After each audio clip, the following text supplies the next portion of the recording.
What's up, guys? So today I was going to do the stat and gem and build and whatever showcase for my Soulbreaker Gale Flame build. That build got a lot of traction. I got a ton of likes. So I'm just going to be doing the stat and build showcase, stat order, whatever.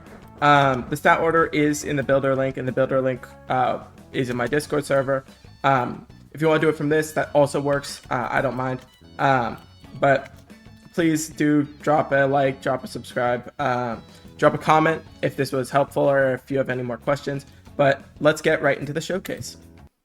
Okay, to start, I have some pretty good equipment. You're going to need a pretty good kit for this build because this build only has 3 vitality. This is because we went for 3 erudition and 6 song chant. The song chant is really what makes this build, along with, 90 intelligence pre-shrine, 90 charisma pre-shrine, 50 fortitude pre-shrine, and then 20 gale and 1 flame charm.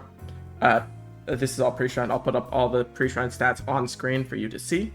Post-shrine, we do absolutely nothing and just go into 60 gale and then go into 80 or 75 flame charm or 60 flame charm.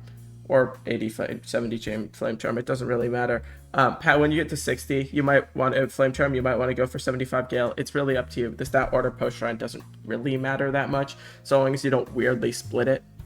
But anyway, here I'll show you the talents list right here. Mind you, this is not the most optimized it could be. There are some things you can take out of this if you wanted to. I just like this certain area. Like, this is, yeah, it's not perfect. You could swap some stuff out. Like, you don't need under the radar, or you'll need to get past me, or unnecessary theatrics. You also don't need some of these, although I do like Foolish Outburst. This is an awesome talent. You do parry a lot of vents because you auto parry stuff, and then you get your full tempo bar back. It's awesome. To be honest, I feel like Spectre, if you want to swap out some of the talents in here, you don't need Manipulator. You can swap that out. You could totally go for Spectre. I just didn't want to bother with getting Spectre. I still have enough knowledge to. I might do it later, but I didn't really bother getting Spectre. It is probably better for the build, but yeah. And then for the mantras, we have a Flame Wisp, obviously, 3 Eternal, 4 Aeon, with a blue gem. And here, I'll just go over my mantras real quick so you can just see them. The Updraft probably should have a Blessed Gem on it, but I do not have a Blessed Gem on me, so.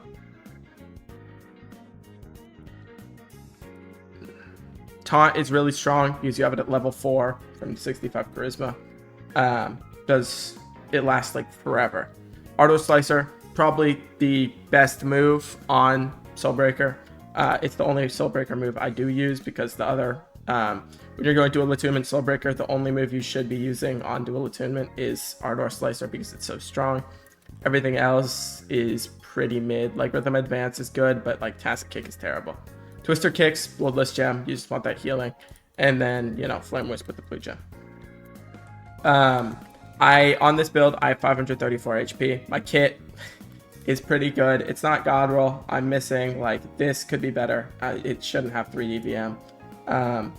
This could also be better. It shouldn't have that monster armor. It's a 41 HP Ironsinger. This could be better. It could have, like, 4 more HP.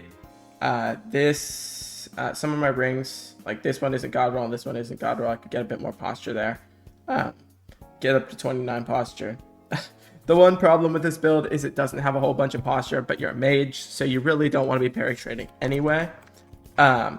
Plus, if you need to get rid of your posture, you always have your critical attack, which when you use it next to someone, it's just guaranteed to give you like 30% of your posture back because of critical attack or whatever it's called. Critical attack. Yeah. Because even if it gets parried, it still reduces your posture by 30%. It's really good to use when you're high on posture. You can also spit to, lower your posture and stuff. But this build is really strong. I would recommend making it. it might not seem, it might seem a little goofy, and it might seem like, I've seen some complaints from people saying, oh, you won't be able to catch anybody with 0 agility.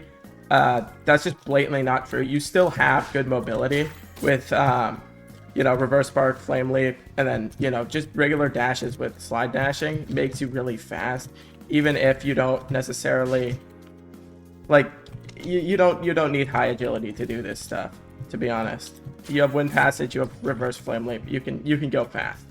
Then as well, you have flame scourge, reversal spark. You just grab people. Air force with the reversal. I would recommend putting vibrant gems on it if you want the stronger pull. It's really strong. Flame repulsion, really strong. I don't know. This spark of flame repulsion is really good if you're like kind of with multiple people. If you're alone, probably use the regular default spark, because you can just get people off of you.